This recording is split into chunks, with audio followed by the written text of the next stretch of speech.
मैं 2018 के नंबर चला रहा हूं, लेकिन मैं ये बात कर रहा हूं, मैंने आज ये एनालिसिस के लिए किया है कि भाई आचार्य प्रमोद कृष्णम की पार्टी है कहां?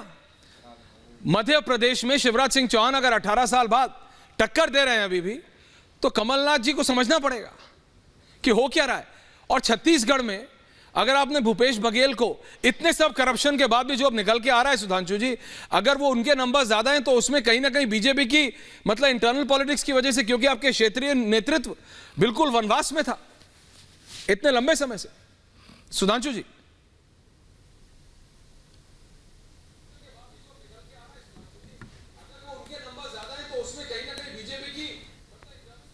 जी क्षेत्रीय नेतृत्व बिल्कुल वनवास में था इतने लंबे समय से। सुधांशु जी, देखिए, अभी जो बात कही अनुराग भदौरिया जी ने, ये तथाकथित जो INDIA गठबंधन है, इसमें जो आई है वो इंक्लूसिव के लिए है ना। मान्यवर, वो मध्य प्रदेश में कितना इंक्लूसिव, कितना एक्सप्लोजिव हो रहा है ये दिखाई पड़ रहा है।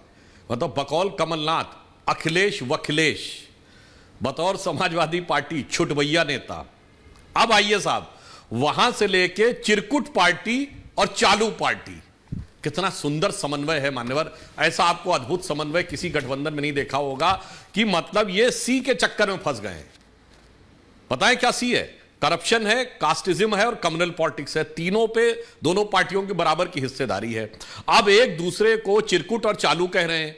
अब कोई और सी होता है वो एक दूसरे को ना कहना शुरू कर दें, बस केवल इस बात की एक समस्या रह गई है। इसलिए मुझे दिखाई पड़ता है कि मोदी जी के विरोध में, उनके प्रति ईर्ष्या, उनके प्रति द्वेष से दग्ध होकर जो सिद्धांतहीन गठबंधन बनाया गया था वो पूरी विद्रूपता के साथ सामने आता हुआ दिखाई पड़ रहा है। और मध्य प्रदेश की जनता से इनका किसी प्रकार का कोई सरोकार नहीं है। हां, मैं ये जरूर कहना चाहूंगा कि ये विशेषण दोनों पे लागू होता है, क्योंकि बकौल कांग्रेस पार्टी मध्य प्रदेश में समाजवादी पार्टी चिरकुट पार्टी है, तो बकौल समाजवादी पार्टी उत्तर प्रदेश में कांग्रेस चिरकुट पार्टी है। तो अब इन दोनों के एक दूसरे के बारे में यह तय करना है कि उन्हें क्या करना है।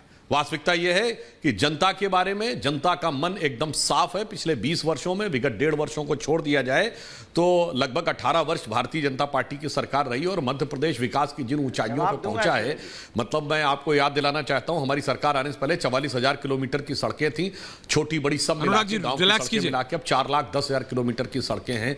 जल संचयन में भारी परिवर्तन हुआ है, वाटर बॉडी कंजर्वेशन में। कृषि कर्मण पुरस्कार, बताइए उस समय फूड गेन पूल में कंट्रीब्यूशन बहुत कम था मध्य प्रदेश का, और अब सबसे ज्यादा कंट्रीब्यूट करने वाले राज्यों में हो गया है। इसलिए मैं कह रहा हूं कि ये बदलाव जो आया है वो साफ दिखाई पड़ता है। इसलिए इन लोगों के मन में जो भी फीलिंग हो, मगर जनता की मन की फीलिंग बहुत स्पष्ट है कि भारतीय जनता पार्टी एक बार फिर प्रबल जनादेश के साथ सत्ता में आने जा रही है।